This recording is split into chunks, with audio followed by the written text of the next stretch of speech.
พุทธังภคะวันตังอภิวาเทมิกราบสวากขาโตภคะวตาธัมโมธัมมังนัมสสามิกราบ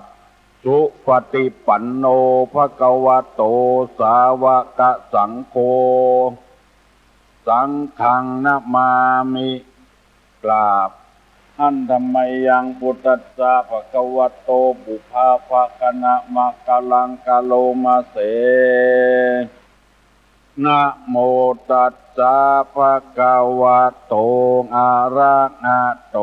สัมมาสัมพุทธัสสะนะโมตัสสะภะคะวะโตอะระหะโตสัมมาสัมพุทธัสสะนะโมตัสสะภะคะวะโตอะระหะโตสัมมาสัมพุทธัสสะพุทธังสรณังกัจฉามิธัมมังสรณังกัจฉามิสังฆังสรณังคัจฉามิตุติยัมปิพุทธังสรณังคัจฉามิตุติยัมปิธัมมังสรณังคัจฉามิตุติยัมปิสังฆังสรณังคัจฉามิตติยัมปิพุทธังสรณังคัจฉามิตติยัมปิธัมมังสรณังคัจฉามิตติยัมปิสังฆังสรณังคัจฉามิอิติปิโสภะคะวาอะระหังสัมมาสัมพุทโธ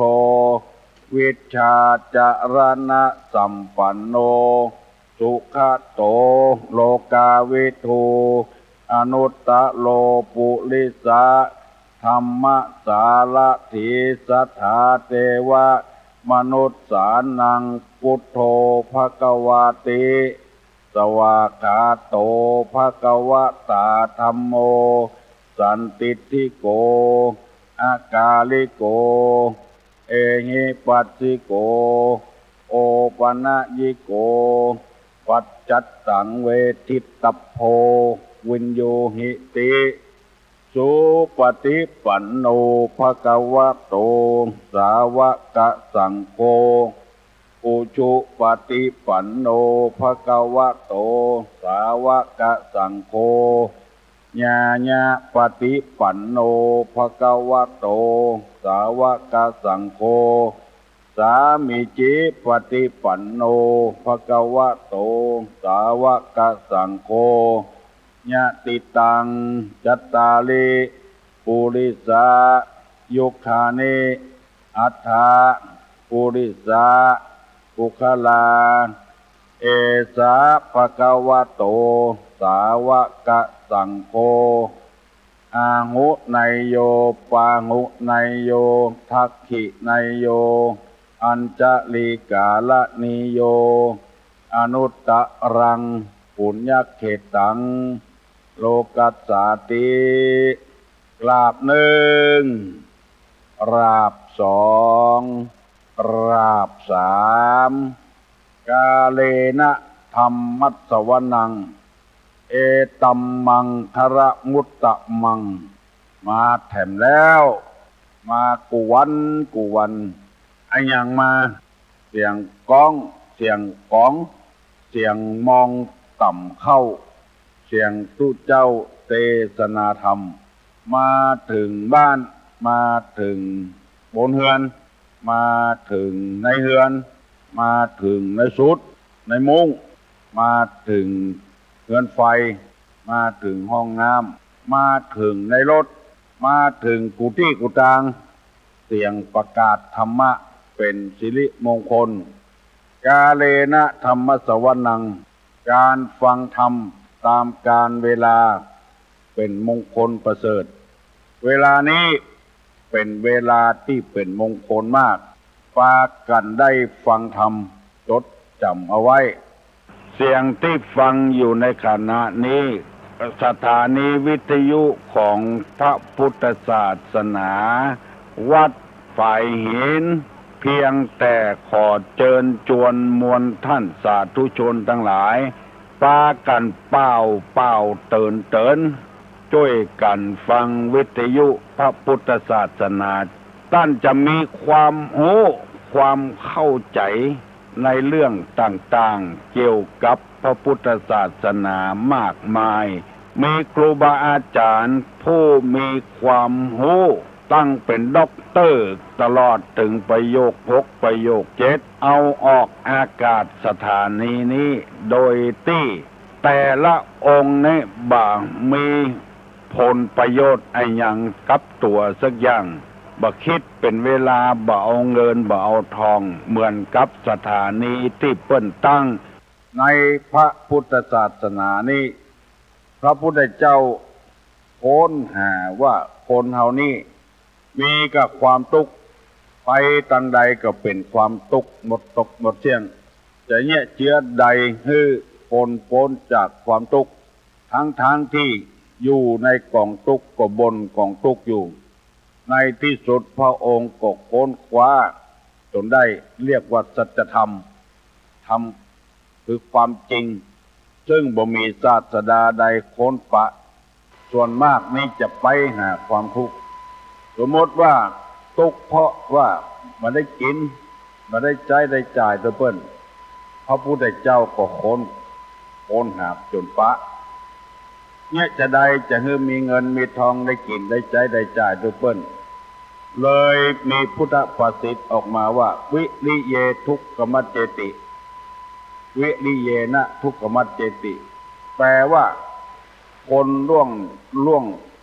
พ้นความทุกข์ไปได้เพราะความเพียรจะต้องมีความเพียรความพยายามมันถึงจะได้มีความสุขพ้นจากความทุกข์บ้านเมืองวุ่นวายกันบ่ถูกบ่โล่งกันก็มีพุทธภาษิตออกมาว่าทุกขาสังคสะสามัคคีความพร้อมเพรียงของหมู่ทำให้เกิดสุขที่มันทุกข์วุ่นวายก็เพราะว่าความบ่พร้อมเพรียงเอียงหน้ากันความบ่สม่ำเสมอกันอยู่คนคนรวยก็อยู่ที่หนึ่งคนรวยก็อยู่ที่หนึ่ง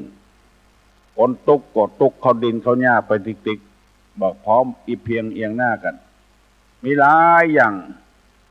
ในธรรมะในพุทธศาสนา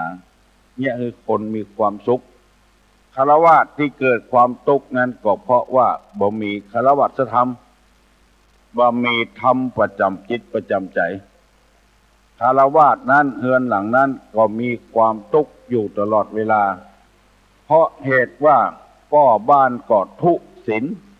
แม่บ้านก็ทุศีลต่างคนบ่มีศีลเข้าหากันนอกอกนอกใจกันพ้องบ่เคารพนับถือกันพ้องพระองค์ก็ค้นคว้าหาฮื้อฆราวาสธรรมนั้นเป็นต้นว่าฮื้อมัน2ฮื้อเก็บหอมรอมริบ3ฮื้อคบแต่คนดี4ฮื้อประกอบอาชีพที่ถูกลักศีลลักธรรมหมู่นี้เป็นต้นตุลุงได้นำเอากรรมสอนในทางพระพุทธศาสนามาเสนอญาติโยมพี่น้องทั้งหลายฟังเพราะคนเฮามีนิสัยบ่เหมือนกัน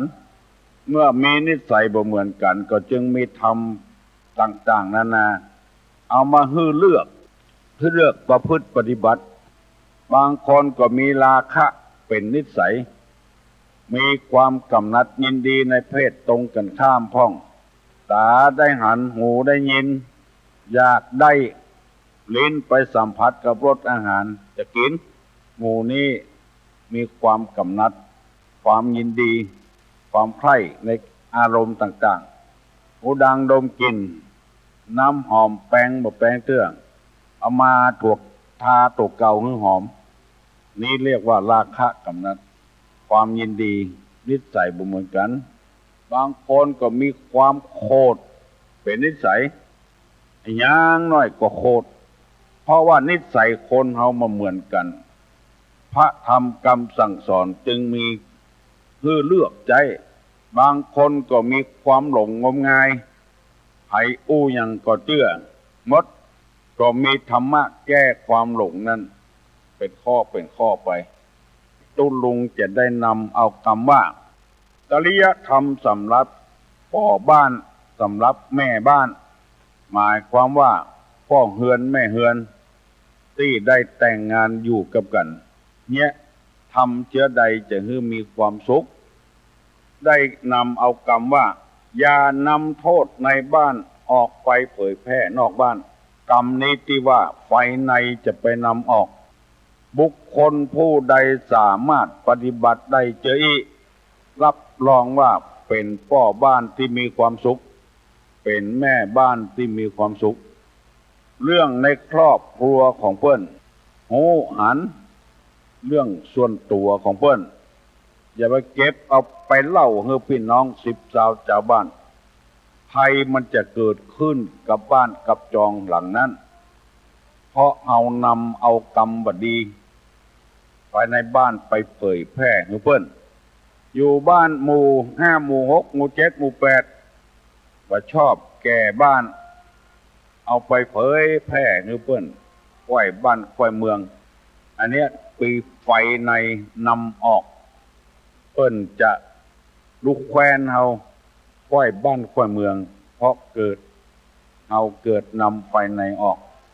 ได้อธิบายไปแล้ว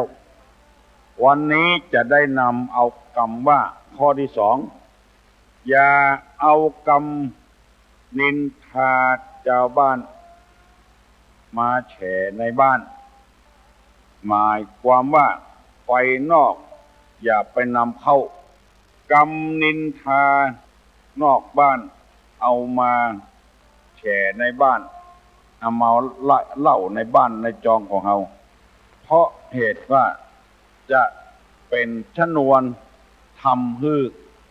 ภายในบ้านของเราแตกแยกกันกรรมที่มันบดีนอกบ้านนอกจองเพราะมันเป็นเรื่องของเพื่อนไม่ใช่เรื่องของเราผัวไผผิดกับเมียไผเอามาเล่าภายในบ้านไผยืมของไผกู้ของไผเท่าใดเอามาเล่าภายในบ้านไผเนี่ยจะใดที่มันบดีเอามาเล่าในบ้านก็ออกไม่ออกบ้านเฮาเมืองเฮาแต่ก่อนนี้อยู่เย็นเป็นสุขเกี่ยวกับครอบครัวพ่อแม่ลูกอยู่พร้อมหน้าพร้อมตากันกินข้าวด้วยกันกูคาบเพราะว่าคาบเจ้าคาบตอนคาบแรงหาโอกาสที่จะปรับปรุงภายในบ้านให้มีความสุขบางคนไปได้ยินไอ้อย่างที่กาดปุ่นเพิ่นอู้กันที่กาดปุ่นเอามาเล่าคำกันตกบ้านคือผัวได้ยินคือเมียได้ยินคือลูกได้ยินเพิ่นว่ามันเป็นกรรมที่หาความสุขบานหวานใจบ่ได้ยิ่งปัจจุบันนี้สื่อมวลชนต่างๆมันมีหลายแขนงเป็นต้นว่าหนังสือพิมพ์กาวิทยุในกาว่าโทรทัศน์กาส่วนมากคนเฮานี่ไปชอบเอากรรมบดีบดักมาลงกรรมมันใดที่มันสร้างสรรค์กันบ่ลงเพิ่นมีปล่อยมีลามกัน3 วัน 3 คืน4 วัน 4 คืน5 วัน 5 คืน7 วัน 7 คืนแห่ครัวกินครัวตาลเข้าวัดแทนที่จะเอากรรมดีๆครัวตาลหมอนั้นได้ที่1ครัวตาลหมอนั้นได้ที่2บ่ลงเพิ่นตีกันที่ขายเหล้าวุ่นเอานะลง อันเนี้ยเพิ่นฮ้องว่าไฟนอกนำเอามาประจานค่อยบ้านค่อยเมือง ก็คืนนี้ที่ตำบลป่าแดดอำเภอเมืองตัวเจ้ากับกำนันกับนายกองค์การบริหารส่วนตำบลตลอดถึงพ่อนานพ่อน้อยพ่ออุ้ยไม่อุ้ยศรัทธาประชาชนกันเพิ่นโคนกันมาฟังเทศเต็มวัดตั้งเก้าอี้ไว้บ่มีไผนั่งเพราะว่าฝนมันตกนั่งเต็มศาลานั่งเต็มวิหารเงียบงัดกันอยู่ตึงตำบลมารวมกันที่เดียวว่าหันนักสื่อข่าวไปเทาะข่าวสักอย่างเอามาอวดมาอ้างบ่มีสักคน ลองหูข่าวว่าไฟไหม้การถจนกันการโอ้ปักกระดิกปิกกระวำไปถ่ายรูปเอามาลงข่าว อันนี้คือไฟนอกแล้วเอามานำเข้ามือคนได้อ่านคนอ่านก็ชอบอย่างนั้นนะจับยาบ้าได้กี่เม็ด ดาราต่างๆพอมีมนทินหน่อยเอาเพื่อนมาลงประจานหน้าประจานตาเพื่อนเอาไฟนอกนำเข้ามาแม่นโหบ่แม่นโหพุดคุยเอาจนได้จนเป็นเอาไฟนอกเอาความเดือดร้อนเข้ามาสู่สถานที่ต่างๆมีคนไปสัมภาษณ์น้อยที่มันดีจะเป็นสิริมงคลลองผิดพลาดไปเอาง่ายๆอย่างตุลุงออกอากาศถึงวันเนี่ยไปมีนักการบ้านการเมืองนักชื่อที่ไหนมาสนใจบ่มีลองว่าตุเจ้าทำบดีบดักน่ะโอ้ออกกู้หนังสือพิมพ์ออกกู้ฉบับวิทยุอ่านข่าวอย่าตอกย้ำเปิ้นแหมเพราะเหตุว่าบ่ได้อ่านจริยธรรมของพ่อเฮือนแม่เฮือนพ่อบ้านแม่บ้านธรรมะบ่ได้เข้าถึงหูบ่ได้อ่านถึงตาจึงเป็นเหตุให้คนเอาวิพากษ์วิจารณ์กันในทำนองนั้นคนที่ทำดีแทนที่จะสนับสนุนมีแล้วไปออกข่าวที่มันบดีมาเหมือนบ้านมาเหมือนเมืองปุ่นควายตัวจัดงามงัวตัวจัดงามบ่ลงวิทยุบ่ลงหนังสือพิมพ์ไปเอาควาย4 ขา5 ขาพุ่นเอามาลงแปลกๆอันนี้เพื่อนฮ้องกันว่าสมัยแสวงหาผลประโยชน์วัตถุนิยมเพื่อให้คนจะได้อ่านซื้อหนังสือพิมพ์อ่านแล้วฟังโฆษณาโดยละฟังข่าวของตัวเองโดยหมู่นี้เป็นต้น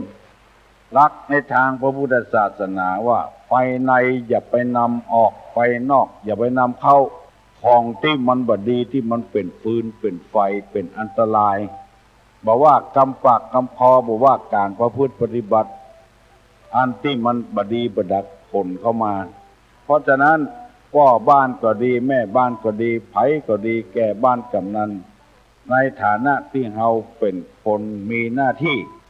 อย่าไปเอาของบดีขึ้นมาเป็นแก่บ้านเป็นกำนันปกครองบ้านหน้าที่ก็คือกำจัดอบายมุขต่างๆนี้บ่เอาสักกรรมเอาโต๊ะสนุกเกอร์มาเล่นในบ้านละอ่อนไปตอมกันอยู่หั่นเอาเกมอย่างต่างๆหนังโป้หนังอย่างต่างๆเอาเข้ามาเพื่อจะเรียกร้องเอาเงินจากกระเป๋าเล็กละอ่อนวันนี้เป็นไฟทั้งนั้น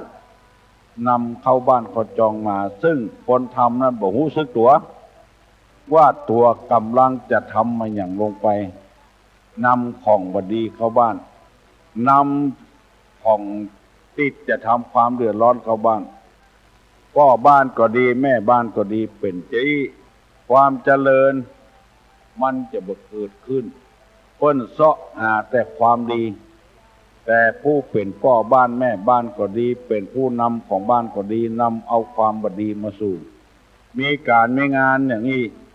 โจรไก่เล่นการพนันหมดเนี่ยไฟทั้งนั้นไม่ห่อไม่เหือนคนไทยชอบเล่นหวยถึงบนดินถึงใต้ดินนายกเพิ่นก็เอาเมื่อชอบเล่นอย่างอี้เอาเหตุแท้เปิดเผยมีหวยออนไลน์ได้ก็ได้นักโดยจวนนึกคนเล่นแล้วเงินที่ได้กำไรก็บอกเขาพกเข้ากระเป๋าเอาไปสร้างสถานที่ต่างๆความจริงมันก็เป็นไฟนั่นเองจะเป็นดับมันถึงมาได้การพนันกับคนไทยนี่มันมีแต่เมินมาแล้ว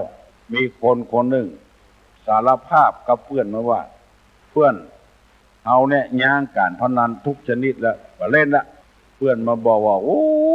มีสัก10 อู่ก็บ่เชื่อว่าเล่นนี่นะย่างแล้วนะหน้าคนยังย่างได้นี่เถียงไปเถียงมาเอ้าใส่ยังกันบ่เนี่ย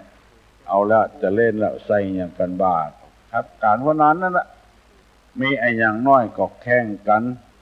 แข่งกวดตาลแข่งบกไฟแข่งสะพะสะปืนนำเอาอบายมุขเข้ามาสู่บ้านสู่จองถ้าบ่ได้ก็เป็นอันโกรธอันเกลียดด้วยกัน